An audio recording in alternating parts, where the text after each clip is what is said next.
আশাকর্মীদের আন্দোলন অব্যাহত। আশাকর্মীদের বিভিন্ন বকেয়া প্রদানের দাবিতে হাওড়ার ডোমজুড়ে হাওড়া আমতা রোড অবরোধ করেন কয়েকশো আশাকর্মীরা। ডোমজুড় হাসপাতালের সামনে থেকে মিছিল করে ডোমজুড় বিডিও অফিস পর্যন্ত পৌঁছে আশাকর্মীরা অবরোধ শুরু করেন।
আশাকর্মীর পক্ষ থেকে বলছি, আমরা 1 মার্চ থেকে কর্মবিরতি নিয়েছি।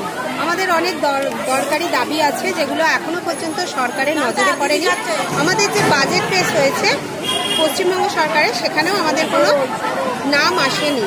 আমাদের কিছু দাবি ছিল, যেগুলো হচ্ছে আমাদের আশাকর্মী সরকারি স্বীকৃতি দিতে হবে, আমাদের মাসিক ভাতা বাড়াতে হবে এবং প্রত্যেকটা ভাতা আমরা যেন সময়ের মধ্যে পাই। আমাদের বিগত 3 মাসের ভাতা বাকি, 9 মাসের পিএলআইয়ের টাকা বাকি, পালস পোলিওর আগের টাকা বাকি।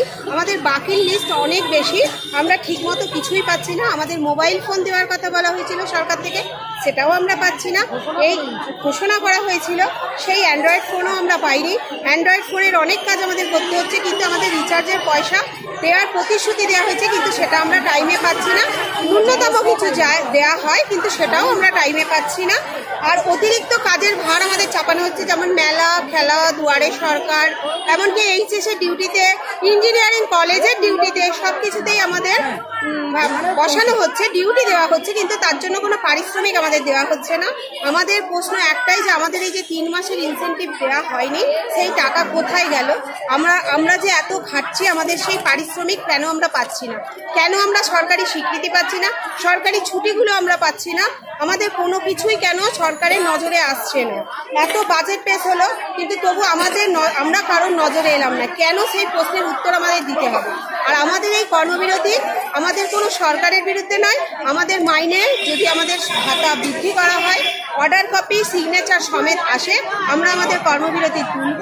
তাহলে আমাদের কর্মবিরতি 1 মার্চ থেকে শুরু করেছি, অনির্দিষ্টকালের জন্য আমরা কর্মবিরতি করব। আপনার নাম আর ডেজিগনেশন? আমি আশা করি